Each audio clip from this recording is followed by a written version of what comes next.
selatan dari masjid itu adalah Bandar Kabanaran yang merupakan bandar pelabuhan ramai pada zaman Kacang dulu, yang merupakan pusat dari lalu lintas perdagangan segala macam barang dan jasa yang waktu itu terjadi di negara Pajang.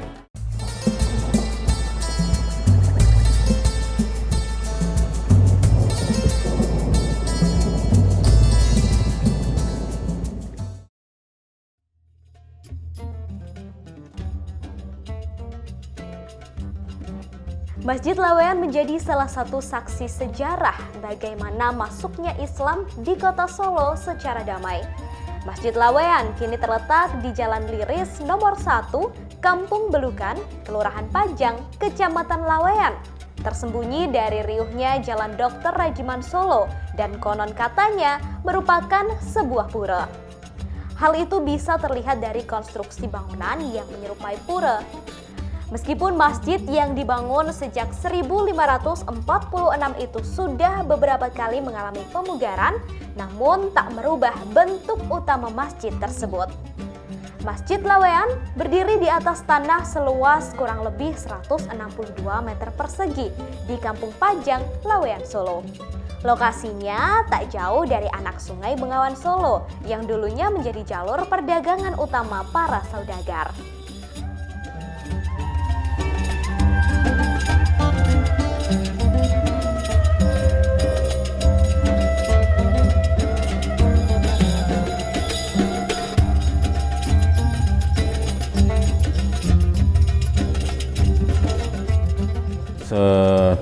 Sepengetahuan saya dari takmir-takmir dulu, karena sejauh ini sejarahnya dulu memang masjid tertua di Semarang Timur, nih, Jawa Tengah Timur. Kemudian saya katanya sih ini peninggalan dari ada dua bersaudara ya,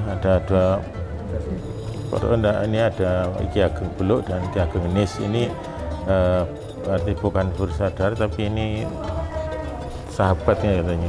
Itu kemudian yang satu itu Ki Ageng Beluk itu beragama Hindu, kemudian yang Ki Ageng Nis agama Islam. Karena begitu erat persaudaraan ini, hingga Ki Ageng Beluk bisa masuk Islam dan vihara ini katanya diserahkan ke Ki Ageng Nis untuk dijadikan masjid. Sejarahnya kan gitu, tapi wallahu alam benar pada saya nggak tahu, tapi sejarah seperti itu, perkembangannya saya informasinya seperti itu.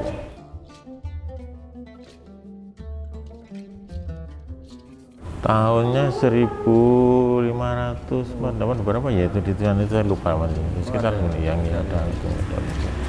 Kemudian ada kalau prasasti belum jadi, mau dibuatkan, memang ada mau dibuatkan. Kemudian setelah diserahkan untuk dijadikan masjid ya ini akhirnya. Kemudian mengenai renovasi kelihatannya ya yang renovasi atau bongkar itu memang belum ada sih. Hanya tambahan-tambahan di samping-samping memang ada tambahan itu sama sana ada Pak.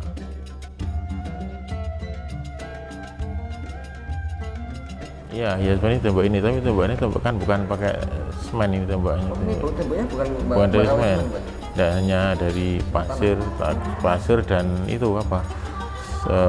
Gamping ya, gamping seperti itu, bata yang dihancurkan itu. Ini tapi karena kusennya juga tebal seperti ini Pak ya? Ya itu dari aslinya seperti itu. Kalau kacanya dulu pecah nih, ini ganti. Ini sebenarnya masih ini walaupun dan sebagainya kan asli.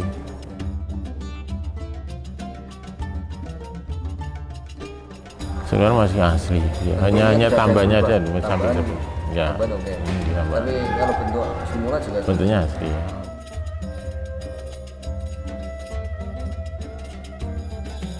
Mimbar itu ya, mimbar itu mana peninggalan PP berapa itu? 10 kalau berapa? Mungkin lebih. Kalau beduknya Pak? Kalau beduk ini saya kurang tahu sejarahnya itu malah. Ini beduk baru atau yang lama saya nggak kurang jelas kalau ini pada beduk ini. Mungkin juga ya yang dulu karena bentuknya juga lucu itu. Udah.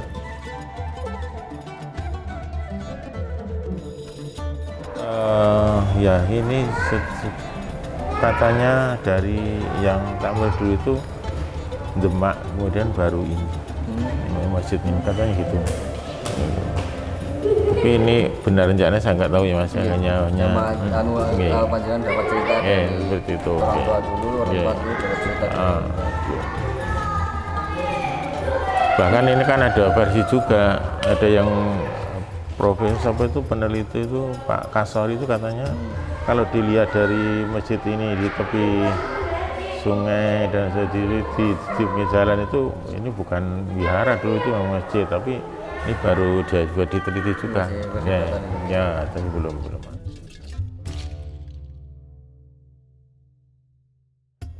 Sungainya itu dulu ini untuk Bandar Kabanaran nih. Dulu yang terkenal Bandar Kabanaran untuk pedagang batik. Ini sungai mana Pak ini Pak? Ini sungai Permulung artinya. Permulung Ya. Tapi di sana kan ada bandar dulu, Bandar Kabanaran di sebelah situ. Untuk ya itu karena pedagang sedagar batik itu terkenal juga ini. Bandar Kabanaran.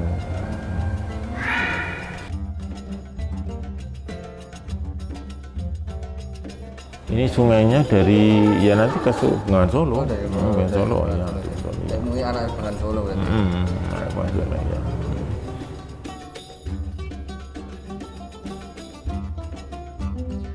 Ya memang karena sudah masuk cagar budaya, mau tidak mau ya tidak boleh dirubah bentuknya. Ini sudah ditetapkan sebagai Ya sudah ditetapkan sebagai cagar budaya.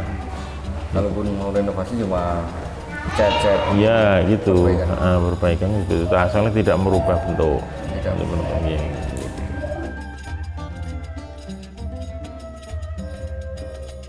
Karena masih bagus juga.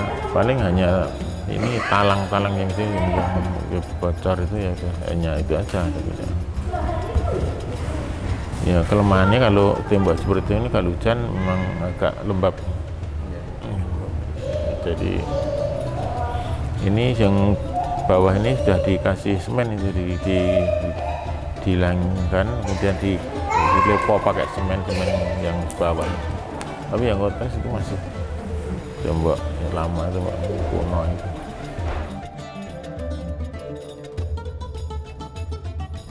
Kalau jamaah ya hanya sekitar. Ya, tapi kalau orang ziarah ke makam itu banyak, ada luar kota. Ya ini mampir. Ada makam Ki Ageng Genis. Iya, ada Ki Ageng Genis di situ ada. Ya kebanyakan yang ziarahnya kan di situ. Ke makam Genis. Mampirnya sholatnya di sini.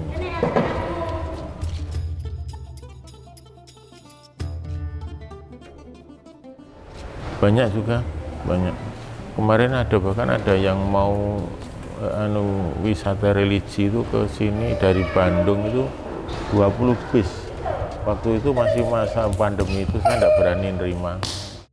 Kisah berubahnya tempat peribadatan umat Hindu menjadi pusat penyebaran Islam di Solo itu tak lepas dari sosok Ki Ageng Hanis.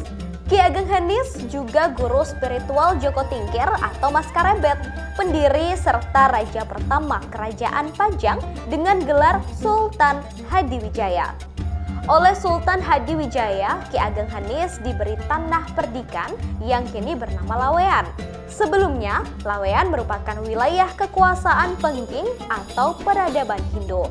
Setelah Ki Ageng Hanis tinggal di Lawean, dakwahnya berhasil membuat Lawean menjadi pusat perkembangan Islam saat itu. Ki Beluk, tokoh Hindu Jawa di Lawean, juga tertarik dengan ajaran Islam yang dibawa oleh Ki Ageng Hanis. Selanjutnya, Ki Ageng Beluk memeluk Islam dan mewakafkan pura untuk dijadikan tempat ibadah umat Islam.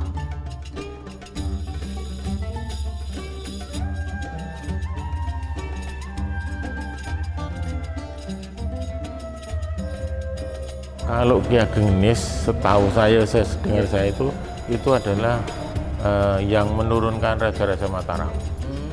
Itu cikal bakal Raja-Raja Mataram Ki Ageng Hanis itu. Jadi ya dari Keraton Jogja dan semuanya itu. Semua ke sini. Ya itu ya cikal bakalnya.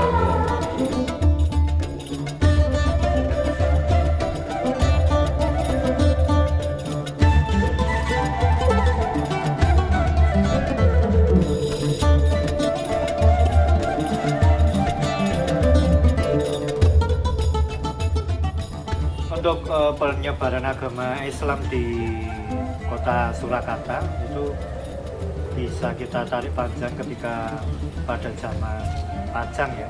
Jadi ketika tahun 1546 ketika Joko Tingkir dijadikan bupati di Pajang waktu itu oleh Sultan Trenggono.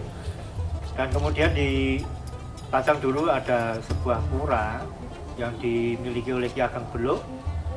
Kemudian datang Ki Ageng Nes yang diutus oleh Sunan Kalijaga untuk mencoba memberikan pemahaman mengenai Islam di situ, dan pendekatan-pendekatan yang secara arif dan terus-menerus akhirnya bisa merubah keyakinan dari Ki Ageng Beluk untuk memeluk Islam dan memberikan pura Hindu yang dia punya untuk dibuat menjadi masjid yang sekarang bisa kita lihat menjadi Masjid Laweyan.